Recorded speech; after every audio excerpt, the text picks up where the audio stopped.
weekend trending issues to the latest buzz, alamin na natin ang pinakabagong update sa mundo ng showbiz. Una rito, Pinoy Pride. Isa si Daniel Padilla sa nagawin na Outstanding Asian Star Awards sa katatapos lamang na Seoul International Drama Awards na ginanap sa South Korea. Ang pagkilala ay nakuha ni Daniel dahil sa kanyang role bilang Andres sa action drama series na Incognito. Sa kanyang speech, pinasalamatan niya ang kanyang mga kaibigan at pamilya, lalo-lalo na ang kanyang ina na si Carla Estrada sa pagsuporta sa kanya. Ayon kay Daniel, isang karangalan na makatanggap ng recognition internationally at mapahanay sa iba pang Asian artists, gaya na lamang nina Kentaro Sakaguchi ng Japan at Jisoo ng South Korea.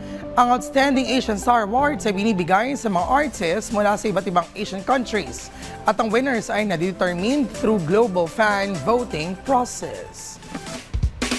Samantala, tila magkakaroon ng mini reunion ang former One Direction bandmates na sina Zayn Malik at Louis Tomlinson dahil magsasama sila sa isang travel docu-series na ipalalabas sa isang streaming platform. According to reports, mag-road trip ang dalawa around US at magkakaroon ng spontaneous adventures. Magiging pasilip din ito sa kanilang reconnection at personal life.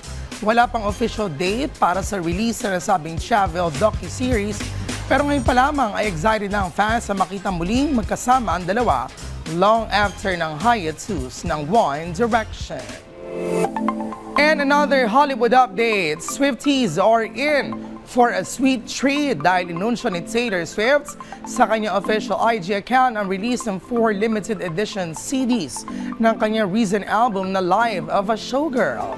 Kasama sa checklist ng bawat CDs ang 2 bonus acoustic versions ng ilang kanta ng album gaya na lamang ng Opalite, Ruin the Friendship at Elizabeth Taylor. Ang nasabing limited edition CDs ay magiging available lamang for 24 hours at while supplies last. Bukod dito, nakaset din ang release ng music video ng The Faith of Ophelia ngayong araw.